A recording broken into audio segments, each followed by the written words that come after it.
Yo, Z Lordian, you heard? Make sure you check that story of RoboCop by the bro Big Dice on World Star. You feel what I'm saying? That joint been fluctuating lately. You heard? You already snowmobile. If you love what I'm doing on this channel, feel free to send a Cash App donation. You heard? Shout out to everybody that be showing that donation love. Gen Pop Gang. Shout out to all the low lifes in the world, you feel me, but especially in Brooklyn, you feel me. Shout out to St. John's and Utica, you feel me. Shout out to Marcus Garvey Village. Shout out to the whole Brownsville, the whole Crown Heights, the whole NYC, baby. You heard? It's an NYC thing, baby. Yerp. Shout out to them Philly lowlifes too, though. You heard? But yeah, if you ain't see the episode I dropped before this with the bro J-Lo, know what I mean? About one of the most legendary, if not the most legendary lowlife versus Decepticon fight up at Graphics. You feel what I'm saying? Go check that episode. Make sure you ain't missing out on a classic. And that's a fact. Get at me, Z-Boy. So you could fight all day up there. We used to fight till we throw up.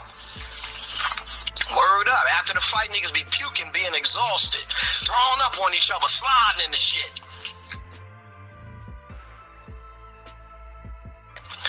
I was in Brooklyn House on 3 different attempt murders, man, including Officer David Gardner, who I didn't know was an off-duty cop at the time. You know, he was my sister's baby father. I wound up blasting this nigga whole chest open, and his bulletproof vest saved his ass. So they was not letting me go on that shit, family shit or not. And I stayed in Brooklyn House damn near a whole fucking year, living on the 7th floor. They had me in the D side, upper D3. And when I went up in Brooklyn House, that low life shit gonna follow you. All that shit. No blood and crip shit. That low life decep shit was serious in the jail. And I'm gonna tell you, forget about getting to the island. We all got island stories. When I got to Brooklyn House, the first shit happened when I went to the D side. They put me in lower D1. As soon as you come in by the phones, you go to lower D1. They put me in there, and it's right by the day room. And as soon as I got in there, a motherfucker ran in my shit doing the decep shit like, yo, you some of this? Or he threw up an L, or you some of that. So I'm looking like, I don't know what house I'm in. I ain't saying shit. I ignore fam. Some was like, yo, son, for real, it's real shit. You decep or you low? I said straight up, man, I'm low life. I showed the nigga my arm.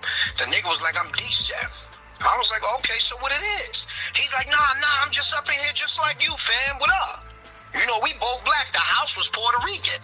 And that was, to this day, that's my man Livewire from decep. That's how we met in the jail.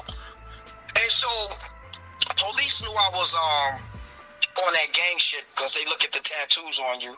I got all this graffiti shit on me, Calvin Klein Nation, Arabic shit for Warrior, J-Lo, low lifes on the right arm, a machine gun on my other arm from 1989 to whatever years on it, 1999. So they like, you know, he ain't Latin King, he ain't none of that, but we gonna put his ass in another house.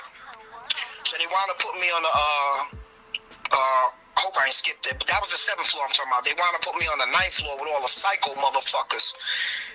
And I wound up going up there, and this nigga, he wound up going up there too, but this time he was in the lower. We was in the D block up there.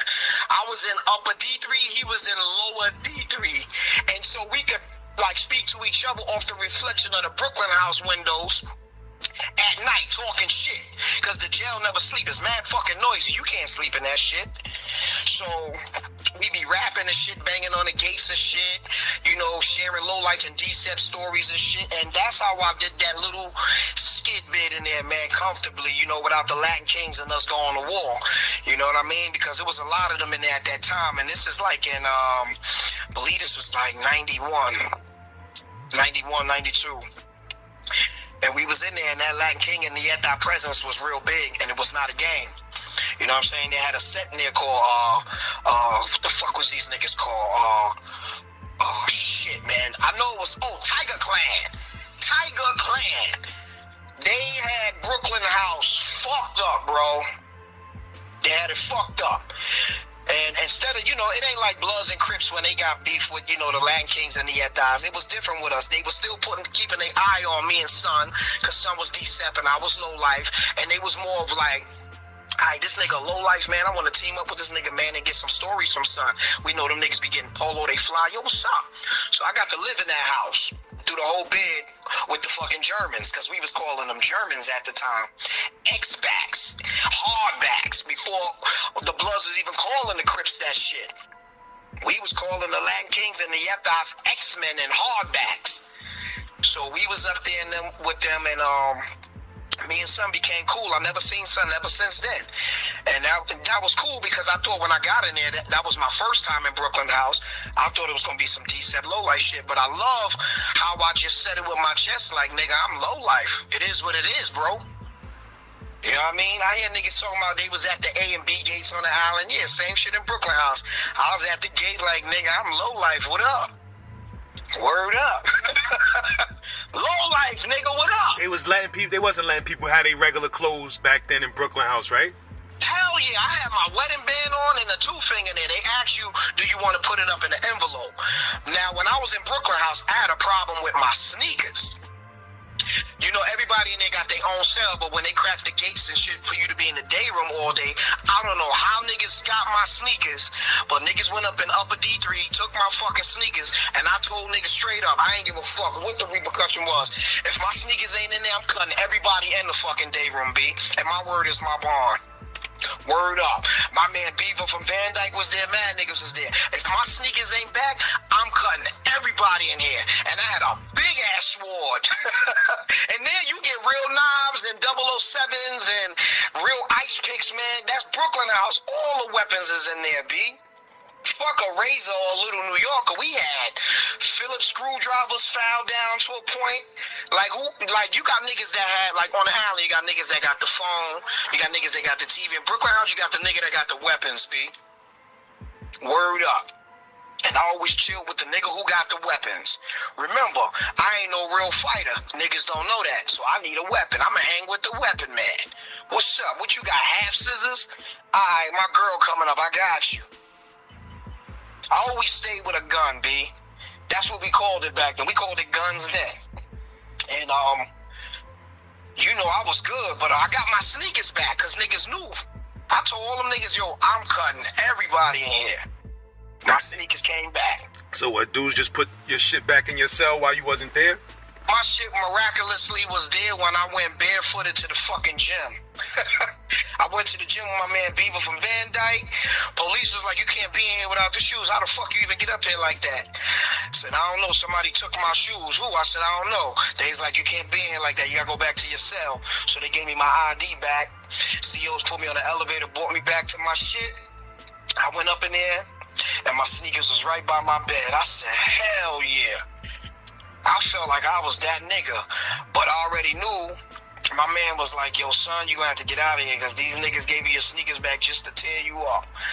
So I went to the police, was like, yo, I got my sneakers back, but the word is if I don't get out of here, me and my sneakers gonna be in a yellow fucking, whole fucking caution tape situation in my cell, B. So they moved me to the A side on the 6th floor, A1 lower. The uppers and lowers mattered, because they had 4 sides, A, B, C, and D.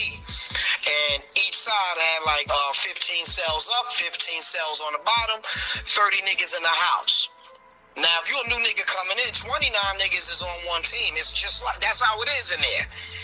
That's a family in there, B. Ain't no, yo, my mans is in here. All 30 niggas in there, you make 30 when you come in. Them 29 niggas been there. They rules are different because everybody got their own cell. They want it to be the island so bad, but because it ain't the island, it's worse. Because we got one phone in there, and each click you catch on the phone is only 2 minutes. So you got niggas in there fronting on a fucking phone you can't even take out the wall. Talking about, yo, J-Lo, you got phone time at 2 o'clock. Fuck out of here. I got phone time when I'm ready. And that was my shit.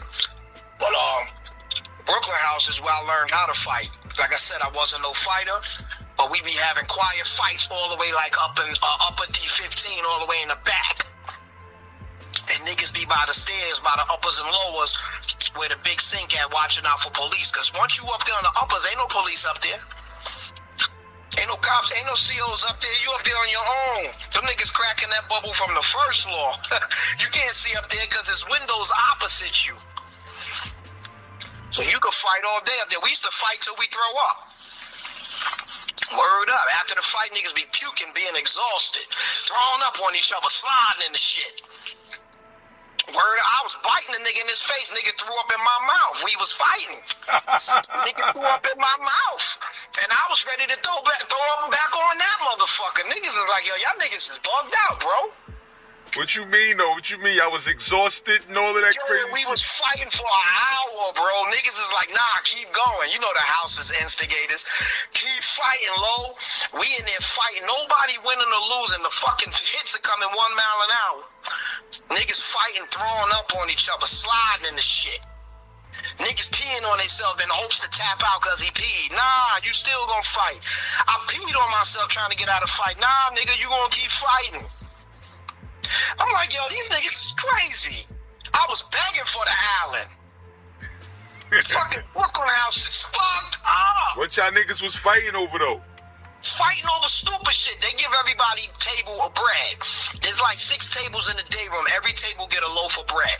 None of the niggas in there, all the Spanish niggas don't eat the bread. They got their own shit going, their own little commissary, whatever. I used to take the loaves of bread and take it back to myself for later. I make sandwiches. Nigga like, yo, that bread was on my table. Nigga, this is not the island. That ain't your table. You can sit on the iron dick all you want. There's no beef, none of that. You can sit anywhere you want. I tell you, the rules are different. I took the bread, nigga, yo, shoot the fair one, bro. Don't blow it up, J-Lo. Take it to 15 in the back. And we go in the back. We fighting. The fight is amazing the first 3 minutes. Then after that, niggas is worn out, slamming each other. Yo, slam that nigga quiet, son, or we jumping you. So now you got pressure on you. Niggas walking by with half scissors and fucking knives and real knives, 007s. How they get it in there, I don't know. But anybody in Brooklyn House will tell you that's the rules. Niggas walking by, one of y'all niggas is coming out stab. So now that put the energy in you to fucking win. I'm in there fighting for my life, bro. We fighting for our life, me and I. Biting, scratching, throwing up, sliding in it, faking like my eye. I tried to fake like I was knocked out. Niggas still stormed me. I got my ass up quick. Oh, he ain't falling for that? I tried to play like I was out. Niggas still stomping me. I'm getting my ass up, bro. No mercy. So, long story short, man, you know, that's just my little jokey way of saying I was surviving in Brooklyn House. When I came home, 75th Precinct was looking at me weird. You know what I'm saying? Because the police, a.k.a. David Gardner, who I had stabbed and went there for, wasn't from their precinct, but definitely the antennas was up like, yo, this little bastard right here, he a cutting motherfucker. He a cutting motherfucker. Police was on the bullhorn from 75th talking about predicate. I was like, wow, these niggas know. These niggas know. I was telling my wife, she like, you bugging all that Illuminati shit. Ain't nobody after you. I'm like, yo, Nicole, they gonna kill me. I'm telling you. But that was my brain playing Gemini tricks on me. I just happened to be one nigga that blew this nigga up.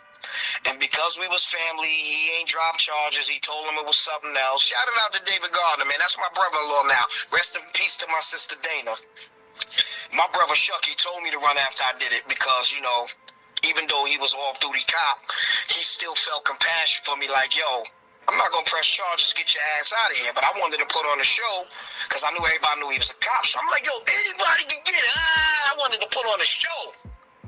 Fucking police came out of nowhere and got my dumb ass. All I seen was my brother, like, looking at the police car like, yo, I told you to run, stupid. And I thought I was going to go through the system on some shit I was used to, like 2 to 3 days. Them niggas kept setting my court dates a month apart. They was like, oh, it'd be September 3rd, next court date, November 5th, next case. What? Oh, shit. Shit started getting real. See, I'm one nigga that's escaped going up north. Only went up north as a juvenile, right? When I was in St. Dominic's group home. I've never been up north, but I've been to jail 19 times in 1 year. That's paperwork. 19 times without going up north. So they started sending me to a psych, the shrink. And I got disability. So if you've been locked up that many times in 1 year, you get disability. I still get disability. Word up, and I work. You see what I'm saying? I get disability. My checks was blue at first. Now them shits is the yellow ones, B.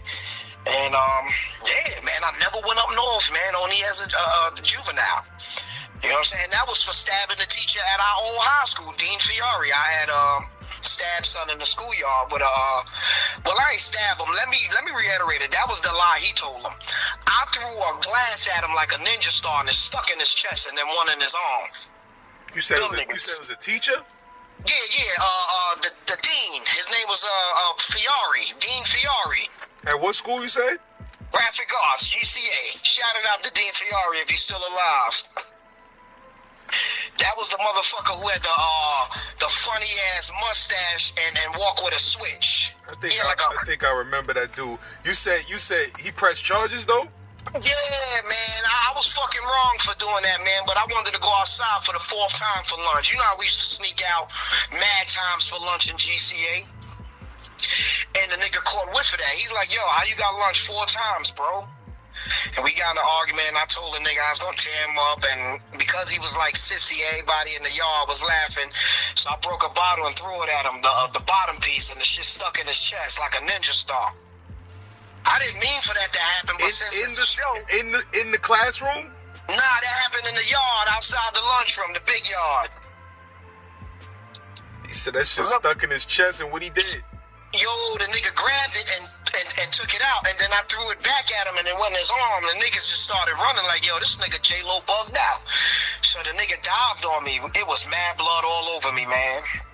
And this bitch snitched. She had no business snitching. What the fuck was this bitch name, man? God damn. I will blow her up right now, man. I waited years to blow this bitch up for snitching. This bitch snitched. She had no business snitching, but she witnessed it. That's what she was, a witness. And they sent my ass away. But back then they had programs back in the late 80s and all that, bro, and early 90s. So I got the chance to go to St. Dominic's. I also been in Little Flowers. You know, all the good shit when they had programs. You know, the boot camp, all that. Now, like after 91, 92, them programs stopped. You were going to the Allen and up north. You gonna get on that plane and go up north, B. They wasn't even using buses at that time, I believe. You had to take the plane up top. And I was like, damn, I was spared all that shit, bro. I copped out to everything that was weak, bro. Everything. I was a copping out motherfucker. Word is bond. No up north time ever. Except for that stupid incident. And I kept all the paperwork ever that was ever on me from 1987 to not too long ago, you know what I'm saying? I had runs in with the law, like fights on the street, shit like that, you know. Nothing crazy, because, you know, growing up in Brownsville, you live and learn early. You know, by the time I was 17 to 18, I already got a taste of the system, you know? And that ain't what I want, you know, slipping and sliding and vomit. That ain't my shit, B. Straight up. Word. So, yeah, I had my fair share of all them bang-outs and shit, and putting in crazy work in Brownsville. That's a fact, right? All the way till I reached my 30s. And, you know, I ended up moving to the Bronx and shit. You know, I started getting my life right and shit. And even in the pursuit of getting my life right, my hands still had to get dirty. Because I tried to be a motherfucking pimp, and watching too much of motherfucking HBO, and tried to be a pimp, and that shit jammed my ass up once more. You understand what I'm saying? I was like the motherfucking Forrest Gump of Brownsville, except floor houses. So that shit almost jammed me up. And, you know, I got out that situation. You know, the feds was on me. They had me and the bitches. And the bitches was definitely loyal. You know, shouted out to motherfucking Flossie. Shouted out to everybody who had my back. Cherry. You know, shouted out to my wife. You know, she didn't break when they had her ass. They was threatening to take all our kids and shit at the time if she didn't, you know, state that I had these bitches in the crib that they, you know, under threat and caution, you know. And, you know, so I escaped that, and I wound up getting my life right. I started getting down with the Morris Science Temple. You know, I cleaned my life up, started my own airbrush company in the Bronx, became a Freemason, started getting my life right. You know, so the only thing left in me is the stories and like the bullet wounds and knife wounds in me from all these fights. You know what I mean? Because I got shot twice, you know, and stabbed twice. You know, being original J-Lo, that shit come with it. You know what I mean? And for the records, man, if anybody wanted to know if I was original low life, I was an original bag man for the low lifes. That's low life affiliated. I'm low life now, but at that time, I was low life affiliated. Shout out to RLPC. Word.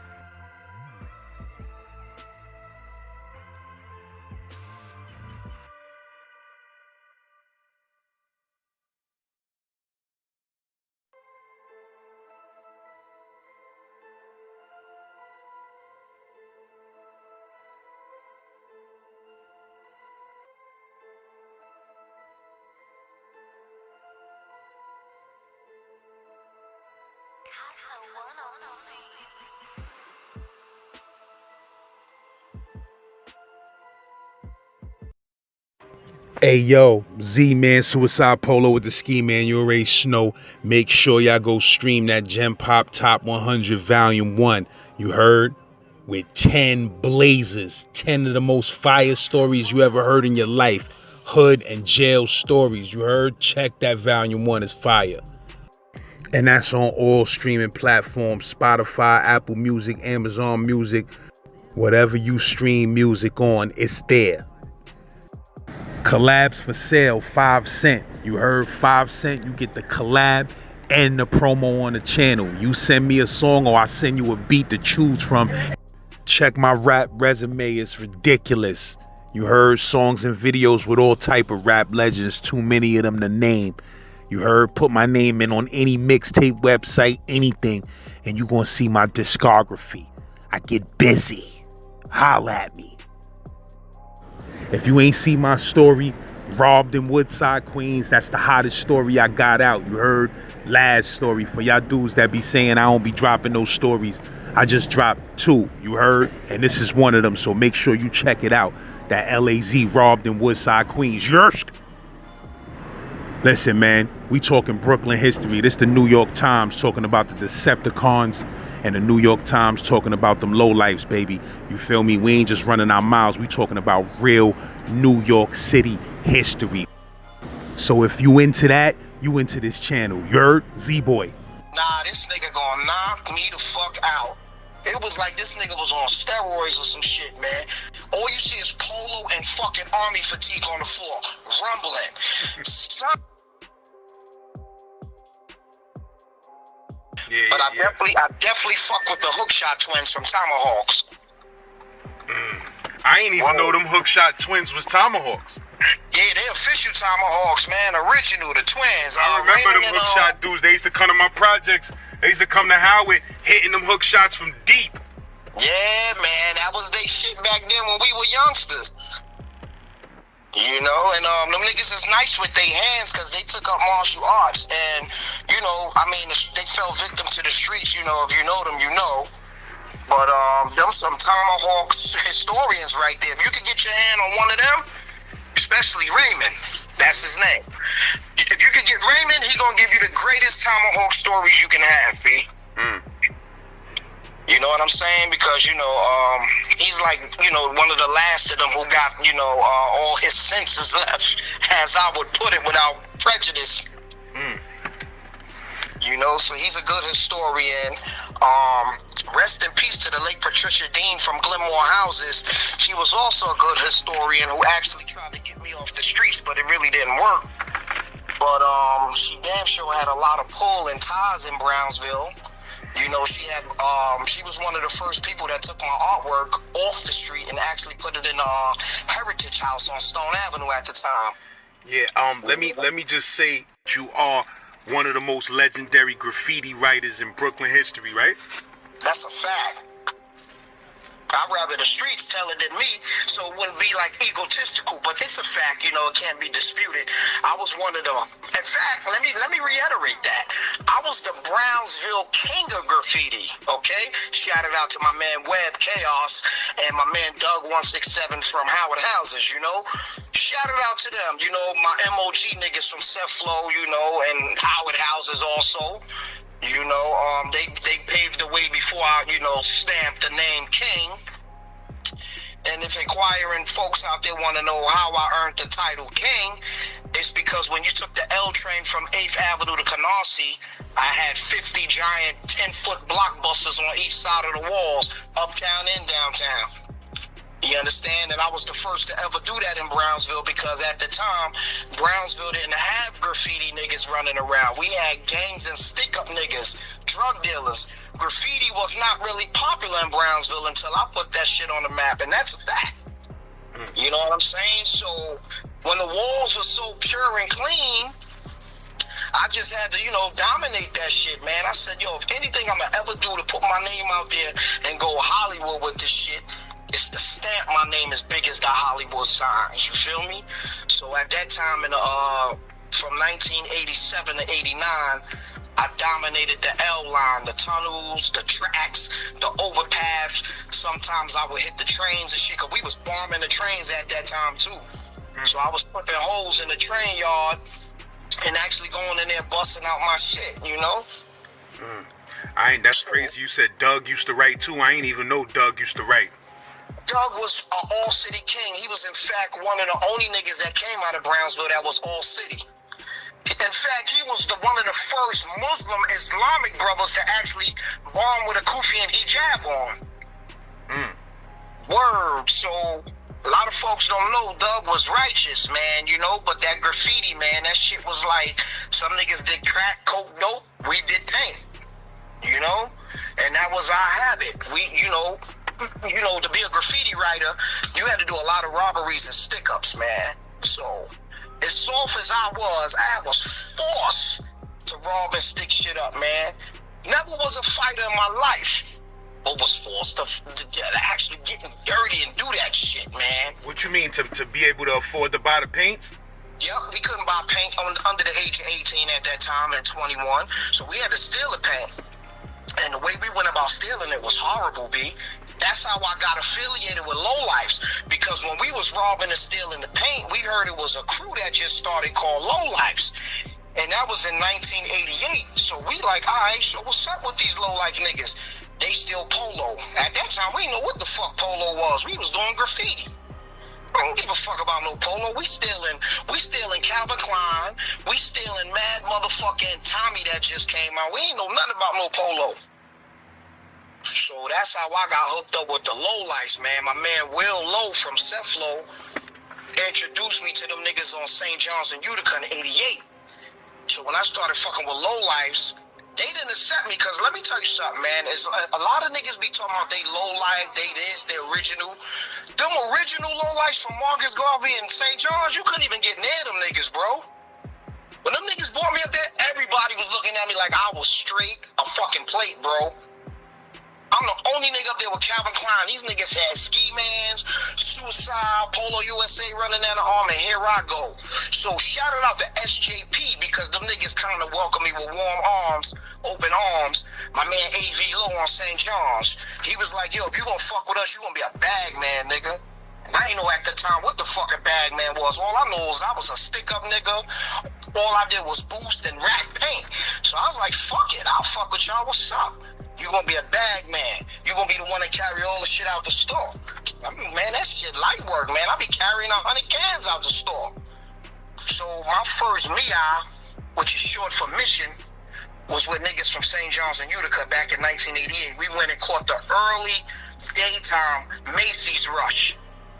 And when we did that, man, I just grabbed, this was when the polo shit was on the first floor. When you enter the 6th Avenue side, you could dip in and just snatch the whole table. So I went in on some graffiti tactic shit, filled the bag up like I was actually gonna pay for that shit. Dipped out the door, that was it. That polo shit, I fell in love with it. I was like, them low life niggas is mad ill. So when I came back to Brownsville to tell niggas in Howard and niggas in Seth Flow that, all right, we up here stealing all this paint and shit. Them low-life niggas just showed me another way to get dough. So niggas, they rejected it. You know, shouted out to my man Stranging them.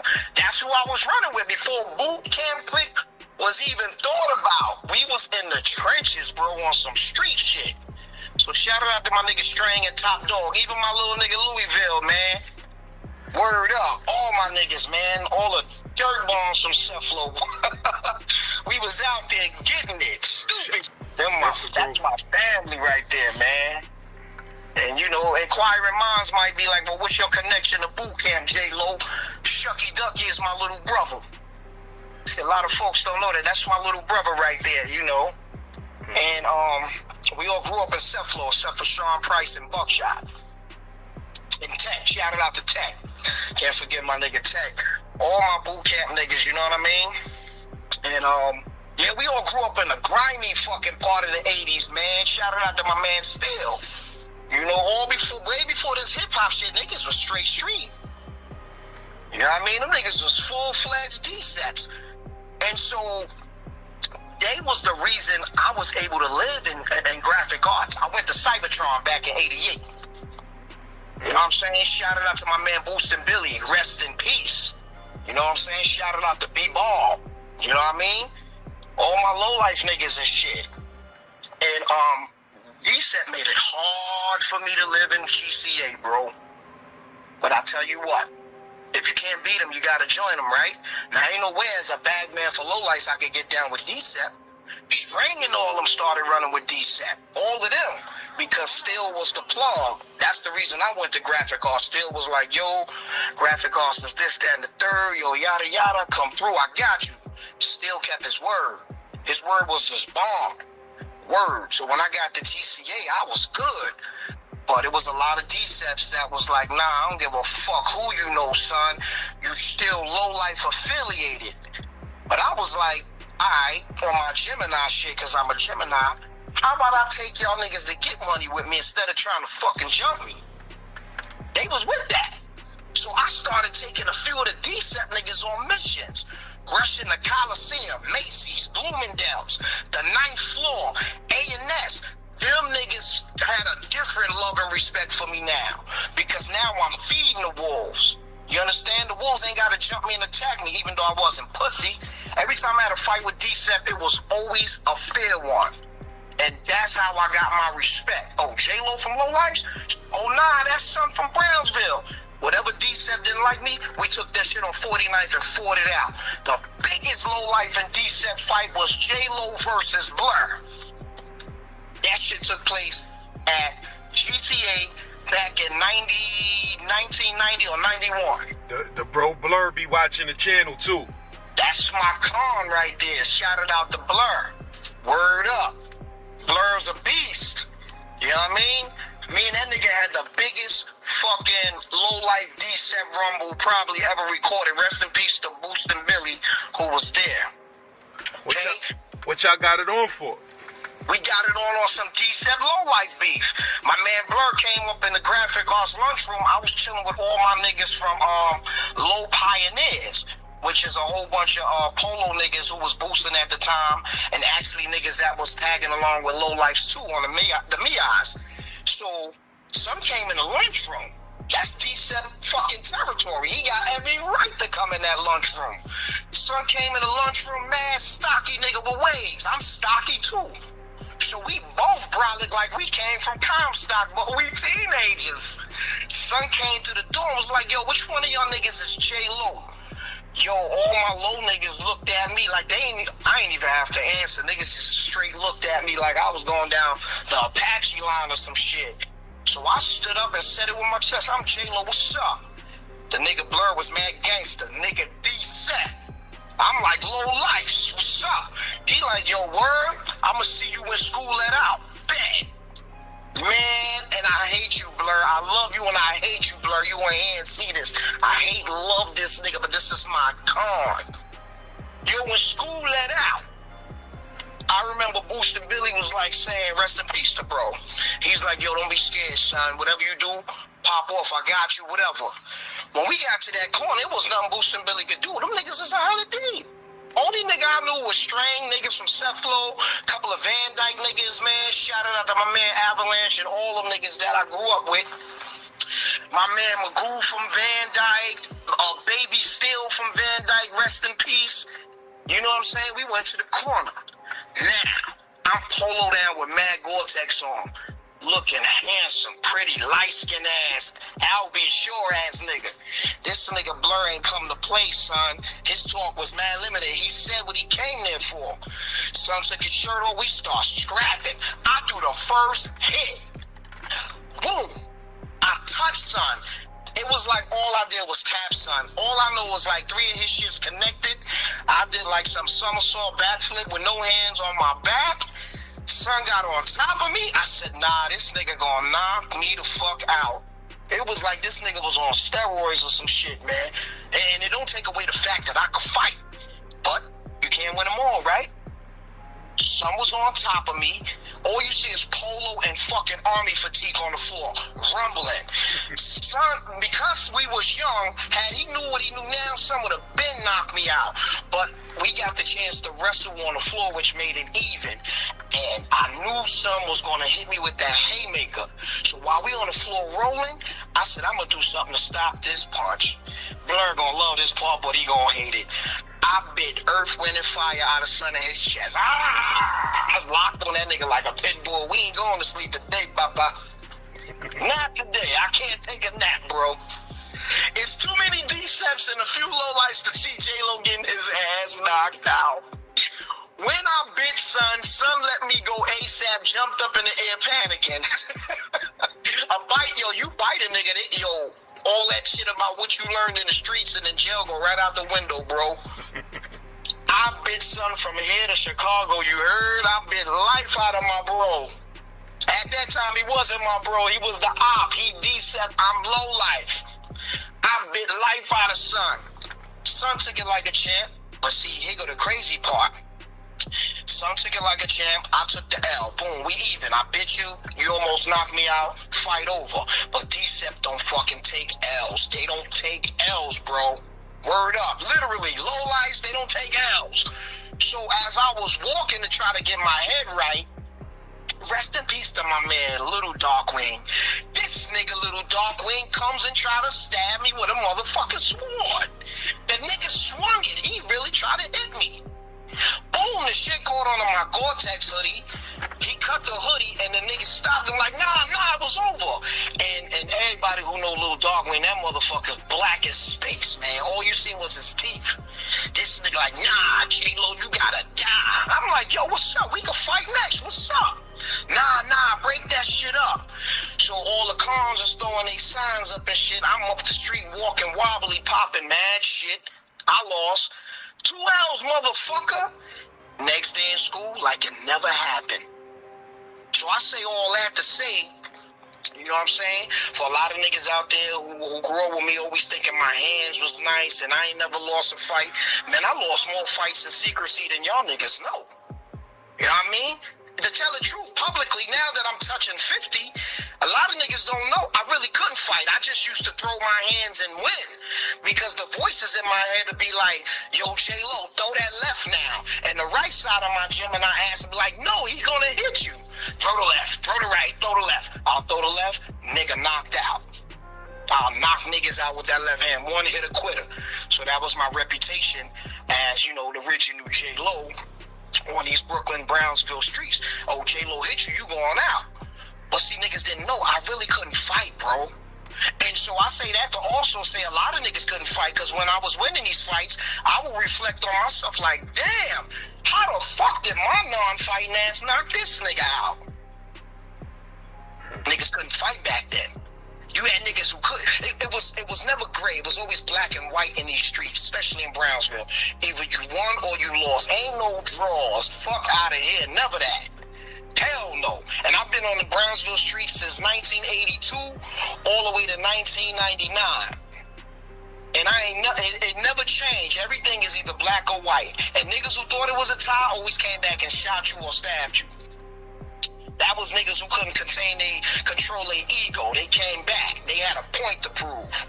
But me, I took that shit win, lose, whatever, ain't no draw. I won or I lost. Sometimes niggas be like, nah, J-Lo, you won. Nigga, stop lying. I fucking lost. You saying that because you my man. I lost. So shout it out to all my cons and shit, all my low-life niggas, man, the whole Cybertron who was there from 88 to 92. You know, even you was there. I remember seeing you. I told you that, offset. You know what I mean? Yes, sir. Shout out to everybody. You was doing your little 1-2 too, man. But you know, I used to sit in the cut and watch like, this gonna be another troublemaker right here. You know, I used to be with the bro Chicken, rest in peace, for my projects. King. Shout it out to my man Kane. Word is mom. Yeah, I used to be with Son, and I used to be with Q. That was from Gowanus. Know what I mean? Okay, I remember Son. Yeah, both of them was playing for the basketball team, man. So you know what I mean? We used to just be in the gym all the time, wilding out. But Kane was the nigga who I went to school with a day. You feel what I'm saying? Right. But Son was, I think, he was there a year before I was there. You feel what I'm saying? But let me ask you. When you said you was fighting, when y'all was getting it on 49th, you mean on the side of that school entrance on that corner, or on the back side where the back entrance to the school is? Y'all was at? Or y'all was by the train station? We fought on the corner where the schoolyard first start, where the Rico Cons used to hang out on 9th Ave. Yeah, that was the deadliest corner. I spoke about that corner in one of my stories. Like, that shit was treacherous. My bad. Mm-hmm. That shit was treacherous. And the headquarters is around the corner on 11th in the pizza shop. You couldn't go in there unless you was DCEP, unless you made it in there and they wasn't hanging out in there. So the DCEP headquarters is on 49th between 10th and 11th, and the pizza shop right there on the corner between 50th and 49th. You know, you'll see Senator and all them in there when they came up to the school. My man Sean Price, Darkwing, all them niggas. Little Rumble, all original niggas, you know? But I always had a pass because, like I said, still from Smith & Wesson, Boot Camp Clique was the reason I got to live in there. His word was his bond, and niggas respect his son because he was putting in work at that time. So it's so funny that everybody I grew up with was decent, but I happened to go over to the low-life side. You know what I'm saying? And the reason I went to the low-life side is because low-life was known for boosting. That was my thing in the streets. I didn't go around cutting niggas and beating niggas with hammers and fucking niggas up for fun. Nah, I was on my pretty Albie Shore, special ed light-skinned nigga shit back in the 80s. I wanted to be pretty. So when the low-life showed me that, you know, money, hoes, and clothes was the motto, that's what I wanted. Pretty fat bitches with low self-esteem and polo. That's me. My wife damn near 400 pounds. I wouldn't take a bad bitch if my life depended on it. You'll always guess the original J-Lo with a fat bitch, B. Word. With low self-esteem, because I mastered the art of building them up to where I want them. And that's a fact. My wife right here, man, almost married for 30 years almost. And she'll tell you. And them 30 years came with a lot of blood, sweat, tears, and cheating on each other, you dig? Yeah, he's a funny motherfucker, bro. Cheating like a motherfucker. But yo, before I forget though, shout out to the General Steel. That's the bro. That's a dude who recognized what I was doing 20 years before everybody else knew about it. You feel what I'm saying? So shout out to the bro General Steel, Brownsville. Word. Same building, him and his brother Top Dog. I grew up with both of them. And we grew up doing graffiti together before the hip-hop shit. My son still used to write SEC, S-E-C. I took son to the train layup, the 121 layup in Queens. And what happened was they pulled the train out. So we didn't get to do that. So we wound up just bombing our names everywhere and shit on our way back to Brownsville. But Still was definitely one of the dudes from Cephalo that I took to the train yard with me and shit. You know what I mean? They pulled the fucking train out. Man, we was disappointed, but he definitely was with the graffiti shit back before the boot camp. And even before boot camp, he had his own shit called MOST, which was Major Organized Sound Troopers. See, we going back in the mid-'80s all the way to the early '90s before BCC formed. You know what I'm saying? And yeah, we was straight street with it, man. Straight street with it. And you got a lot of jealous niggas and shit that said shit about me, that said shit about niggas from boot camp, but I'll be the first to tell you, my name in the streets is beautiful, bro. Because I fed the wolves. I was famous for feeding wolves. That was my thing, feed the wolves. I ain't had no ops. If I had an op, you best to believe he got towed up and there was no mystery. And whoever I popped and towed up in Brownsville, everybody know. So I'm one nigga that can actually say names and shit. You know what I mean? Unless niggas gonna bring me back up on the same charges, yeah, I can say names. I tore a lot of niggas up in Brownsville and Cephalo, Langston Hughes. 10 niggas up. Broad daylight. Hold that. You know, so I'm the original J-Lo, because when I was running around with J-Lo, Jennifer Lopez wasn't even thought about. Heavy D gave her that name. A lot of niggas think Puffy gave it to her, but Heavy D, rest in peace to son, he was a low-life fucking, he was a fan of that polo shit on the low, man, even though he was in Mount Vernon. Mount Vernon, where son lived at, was one of my rack spots. So a lot of that J-Lo graffiti was on the wall over there and shit at that time. Late 80s, between 88 and 93. So I'm sure that shit induced him to come up with the shit for Jennifer Lopez, J-Lo. But who am I? There's no proof. But I do know the same shit. You got the real 50 from Fort Greene, you got 50 from Queens. You got the real motherfucking Rick Ross, you had the real Rick Ross. That's what hip-hop, well, the fake hip-hop did to the real niggas in the street. Because this shit we got going on today ain't hip-hop, man. That shit, I don't know what the fuck that shit is. And stop blaming Illuminati, motherfuckers, because I'm a Freemason. I'm a 32nd degree Mason. Shriner. Cut it out. If you're trying to blame the Illuminati, that shit, I can go on so much on that and shit right now, but then that'll play it out. Word. Yeah, bro. But nah, that's definitely classic history. Know what I mean? Classic Brownsville history, and you sound like you got about 30 of those in you. Oh man, I got 100 in me, bro. Like I said, man, I grew up with the music loving crew in the early 80s. I grew up with the MOG crew, which was a graffiti crew from Cephalo, Bed-Stuy, and you know, Percy from Howard was MOG. You know, my man Baby Paul, that be all over the internet, Craigie, was MOG from Cephalo, the mayor of Brownsville. There's a lot of us out there, man. A lot of us, man. Unsung motherfucking ghetto celebs, B. You know what I mean? And what you said Percy used to tag up? Shout out to Percy. Shout out to Purse Howard, the whole Howard. That was his tag, Purse, P-E-R-S, 1, M-O-G. When he used to come to Cephalo to check my man Cito, man, I was a fan of them niggas, man, as a little nigga growing up in 83. 1983, 84. You know, that was they shine at that time. So, them niggas dominated the trains in New York City. The MOG crew, that was the most hated graffiti crew in 1984. That's a fact. Any graffiti nigga out there, they will tell you that. What that stand for? You said MOG? MOG stood for Masters of Graffiti. It was an off-branch of MLC, some niggas from Bed-Stuy, and like I said, Purse from Howard. You know, a few other cats, you know, SR, rest in peace to Pisa and RE. I was a little nigga at the time. You know, I was going under the tutoring and teachings of my man J.O., MOG. So music-loving crew, they was all graffiti writers? 90% of them was graffiti artists. You know what I'm saying? Rest in peace to my man Hearst Top. Hearst Top was like the Brownsville pioneer graffiti. In fact, he might have been the first real graffiti artist from Brownsville. We talking 70s now, Hearst Top. And he was MLC? MLC, old school, yup. Yep, Hearst Top was one of the first niggas I ever seen with pictures, photos of him in Brooklyn House on some, like, niggas had Polaroids in there, bro. This nigga had photos of him in Brooklyn House. Like, I lived in Brooklyn House on every floor except for the 4th and 3rd. Like, I'm a Brooklyn House motherfucking historian. I don't know how they did that shit. Wow, that's what what you was going to Brooklyn House a lot for. Most of my charges was attempt murder, bro. Josh Johnson, Cephalo, 131 Belmont, motherfuckers.